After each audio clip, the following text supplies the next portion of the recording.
Mr. Chairman, jurisprudence, and what I do is selection of individuals that have the same, that understands exactly what my philosophical background is and the direction that I want to be able to take the senatorial district, and the direction you take the senatorial district is pretty much predicated on exactly how people in the district feel about certain types of issues. And so you got to get individuals that have the expertise, understand exactly what the vision is, and have the ability to achieve the goals, engage in activity, and achieve the goals that you set out for. May I offer you a larger conference room for privacy? Do you have one available? So what are some characteristics that you believe every leader should possess? Integrity. And obviously that's part of it. You got to have character. You've got to be able to work. You've got to be able to build coalitions in order to get things done. You have to believe in yourself. You've got to be competent in terms of the different areas that you are developing an expertise in terms of policy. And you've got to listen. So what advice can you give to organizations for developing future leaders? Well, I think that there are a lot of different models, if you will, that there's a lot of theory that you can always go back and read in terms of leadership. I think there are a lot of different examples, case studies, and I think that depending upon what direction you're going in terms of your leadership style, there's certain core principles, obviously, that we've already talked about that all leaders should have, and you've got to make certain that young people get an opportunity to know what they are and then understand exactly what they are, because you can know what the word integrity is, but you've got to be able to practice integrity. Mm-hmm. And it's just like anything else, knowledge is power. Mm-hmm. And so the more practical application that they have and are able to see in terms of the core principles of leadership, the better they'll be in the future as future leaders. Mm-hmm. So can you recall the experience in your career that sparked a change in the way you lead your organization currently? Yes. Probably in the ninth grade. No, it was ninth grade. Probably, yeah, it was ninth grade at John F. Kennedy High School. I was in the ninth grade, and we had to put together the ninth grade trip. We had a ninth grade outing, so to speak.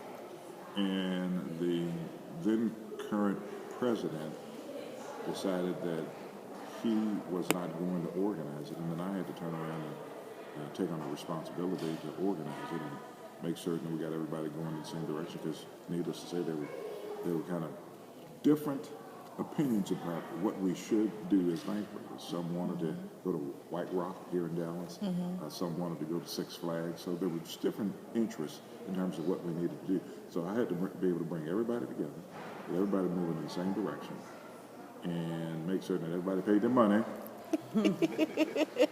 handle their responsibility, and then make certain that I didn't call it logistics then, but the logistics were carried out in the manner that they needed. Getting out there, going out to White Rock, we ended up going to White Rock, making sure everybody got on the bus, everybody got off the bus, everybody had a good time, and everybody got back on the bus and returned to the campus. So there were different steps that you had to take and you had to think ahead in order to make certain that you kind of anticipated what are some of the issues were going to be. And that was the first time I ever had to do that. And that was like in the ninth grade. So in your experience, what are the most important functions of a leader? The most setting the direction, determining what the direction should be, number one, and then setting a course to achieve whatever those goals are. Setting a tone for work ethic and making certain that you have people in place that will carry out exactly what the goals and objectives are. I think it's real important that a leader continues to listen and reassess exactly what direction they're taking the organization in. You always got to push the refresh button. You also got to think about exactly, is there a better way to do it? What's the most recent technology? you got to take all that into consideration. And I'm not saying that every time something new comes out, you use that or you discard it. The reality is that you've got to assess whether or not it can assist you in achieving the goals and objectives that you've set for the organization. So how do you explain job success? Well, first of all, you got to explain getting the job. And a lot of times, you got to have the skill set, needless to say. And secondly, you've got to be able to have a contact. And those contacts are sometimes fortuitous, and other times they're pretty much just as a result of luck, but being in the right place at the right time. But once you get there, you've got to make the best of that situation. It kind of reminds me of school. I'm a lawyer also, and I never will forget that when I was in law school, I was a law clerk at the Harris County DA's office, which is in Houston. And I had this guy who was, I was in grand jury, and this guy was a lawyer in grand jury who was stuck there, and he couldn't get out. And so he was real frustrated. And so sometimes he would take his frustrations out on me as a law clerk. And what I understood, I said, well, you know what, this reminds me of one of the professors in college that I didn't like. But I recognized I had to go through him in order to get to where I wanted to go, because otherwise, if I'd allowed him to, the way he expressed that frustration to frustrate me, then I would have been out of a clerkship, as opposed to being able to get around him and continue to become a lawyer. So the point I'm making is this. A lot of times, even in employment, you've got to make certain that you recognize that even if you're new in the organization, there may be any ad hoc obstacles that will be put in your place in order to stop you from achieving going to the next level. And you've got to work through those obstacles. So you've got to be able to do that. And so in an organization, you've got to recognize this, and this is real important, that business is politics, and politics is business. So from when you started as a leader, how has your style changed over the years? Proverbs. Get wisdom, knowledge, and understanding. I think I'm more wise now. And that wisdom has helped me in good stead over the years. I didn't have anyone to kind of show me how to navigate the maze, because leadership is clearly a maze. And ultimately, you get out on that surface, you got to still navigate the maze.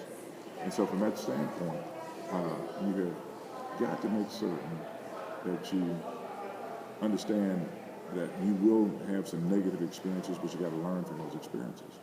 And so I've done that over the years that I've been as a state senator. This is like my 20th year, but God, 20 years. And I'm still having fun. I'm a better listener, and I recognize that as a lawyer, I always think that the only way is my way. Well, the reality is not. All of us, I've come to respect other individuals' perspective on different issues, and I will safeguard their right to have a different opinion in terms of looking at the same picture and seeing something totally different. And so I will respect their right and then try to work with them to make certain that not only do I realize my goal, but they realize their goal also. So what is the biggest challenge facing leaders today? Transparency. I mean, the reality is that you've heard that buzzword and you will continue to hear it. And today, everything you do is subject to be on the internet, YouTube, Facebook, or something like that. So you've got to be very discerning in terms of the activities that you engage in. You've got to also make certain that people recognize you're what you are because you're what other people perceive you to be, and that's your social self. And so safeguarding exactly how people perceive you as a leader is very important. You can't always control the way the media portrays you, and you don't try to. But what you try to do is those persons that you depend upon, that as an elected official that you are elected to represent, they know you.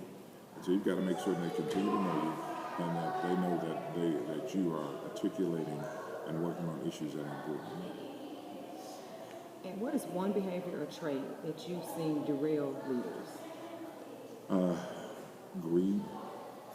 Barbara Jordan it's amazing how things happen. When I first became a state senator, I sat down and met with Barbara Jordan. She said, Royce, you can't be a lawyer and a senator at the same time. I tried to figure out what she meant.